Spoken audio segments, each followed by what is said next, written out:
Hello guys, मेरा नाम है असीम और देख रहे हैं असीम टीवी गाइस। जल्दी से चैनल को लाइक और सब्सक्राइब कर देना ताकि मेरी न्यू आने वाली वीडियो आप तक आ जाए।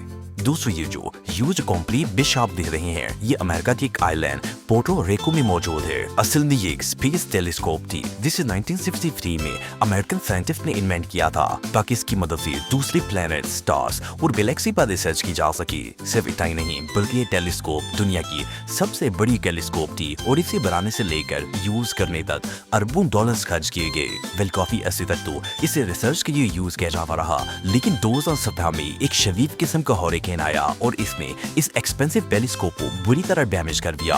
लेकिन हॉरिकेन के बाद अमेरिकन गवर्नमेंट ने इसे दोबारा से रिपेयर करवाया और दोबारा इस पर लाखों डॉलर्स खर्च किए गए। बट अनफॉर्चुनेटली 2022 में इस टेलीस्कोप का सेंट्रल प्लेटफॉर्म, जो कि केबल की मदद से टेलीस्कोप के बिल्कुल दरमियान में हैंग किया गया था, अचानक से केबल टूटने की वजह से टेलीस्कोप पर गिरा और पूरी की पूरी टेलीस्कोप तबाह हो गई। वेल, अभी अरबों की डिवाइस बिल्कुल यूजलेस है और जमीन पर गल सड़ रही है। दोस्तों, अमेरिका की शहर चार्लेस्टन की कोस्ट पर अगर डाइविंग की जाए तो वहाँ आपको समुद्र में एक पूरी ट्रेन नजर आएगी। अब सोचने की बात ये है कि भला समुद्र के अंदर ट्रेन कैसे डूब सकती है।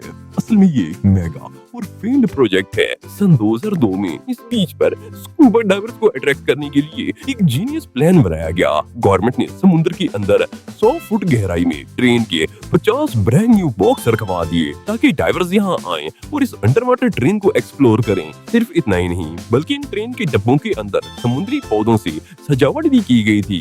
इवन इन ट्रेन के अंदर एक्वाटिक एनिमल्स के लिए खाने के लिए बाकायदा फूड का बंदोबस्त भी किया गया था ताकि यहाँ ज्यादा से ज्यादा मछलियाँ आ सकें और ये एक नेचुरल प्लेस बन सके। वेल, गवर्नमेंट ने इस प्रोजेक्ट पर लाखों डॉलर्स खर्च कर दिए और फिर भी ये फेल हो गया। ये जगह इतनी बोरिंग थी कि इंसान तो दूर, उन ट्रेन के डब्बों में मछलियाँ तक नहीं आई।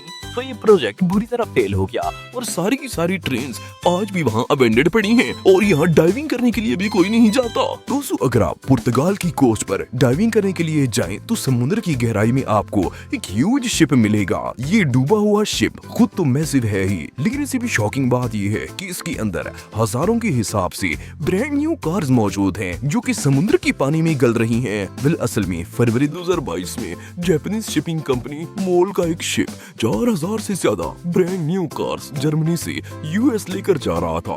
रास्ते में शिप के अंदर कोई टेक्निकल फॉल्ट पैदा हो गया जिससे इसमें आग लग गई। रेस्क्यू टीम की मदद से शिप के अमले को तो बचा लिया गया, लेकिन वो शिप 4000 गाड़ियों से डूब गया था। आप बिलीव नहीं करेंगे कि इस शिप में लैम्बोर्गिनी, बेंटली, मर्सिडीज और पोर्श जैसी एक्सपेंसिव कार्स मौजूद थी जिनकी वर्थ 483 मिलियन से भी ज्यादा थी। सिर्फ इतना ही नहीं बल्कि जो शिप डूबा इसकी अपनी मालियत भी 24 करोड़ डॉलर थी। वेल, मोल कंपनी को तो नुकसान हुआ ही था, लेकिन इतनी महंगी गाड़ियां डूबे हुए देखकर तो किसी आम बंदे का भी हार्ट फेल हो जाएगा।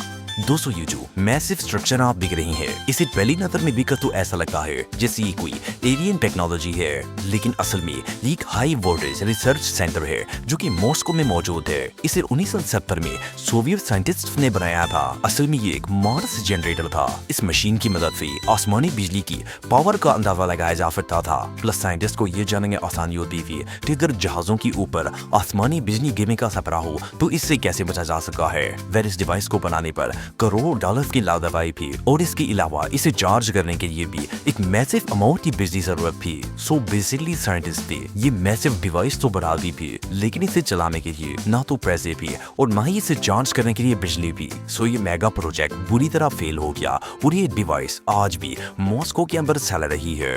दोस्तों, अगर एयरप्लेन्स की बात की जाए तो ये दुनिया की सबसे एक्सपेंसिव चीजों में से एक है, लेकिन क्या हो कि अगर मैं आपसे कहूँ कि दुनिया में एक जगह ऐसी है जहाँ करोड़ों रुपए के प्लेन्स को कचरे की तरह फेंक दिया जाता है। वेल, ये जो प्लेस आप देख रही हैं, ये एरिजोना में मौजूद है और इसे 1946 में बनाया गया था। वैसे तो इस जगह का नाम डेविस मेंटन एयरफोर्स बेस है, लेकिन इसे बोन यार्ड भी कहा जाता है। आपको जानकर हैरानगी होगी कि इस एयरफोर्स बेस में 4000 से भी ज्यादा मिलिट्री एयरक्राफ्ट अबेंडन जलील हालत में पड़े हुए हैं। असल में अमेरिका के अंदर जब कोई मिलिट्री प्लेन खराब या आउट ऑफ सर्विस हो जाता है तो इसी जगह शिफ्ट कर दिया जाता है और गले सड़ने के लिए छोड़ देते हैं। आप बिलीव नहीं करेंगे कि यहाँ पर फाइटर जेट से लेकर रेयर मिलिट्री प्लेन्स तक पड़े हुए हैं और इनकी वैल्यू $34 बिलियन से भी ज्यादा है। लेकिन सालों से ये इस जगह पर आसमान के नीचे गल कर रहे हैं जहाँ इनकी वैल्यू खतरे से ज्यादा नहीं है।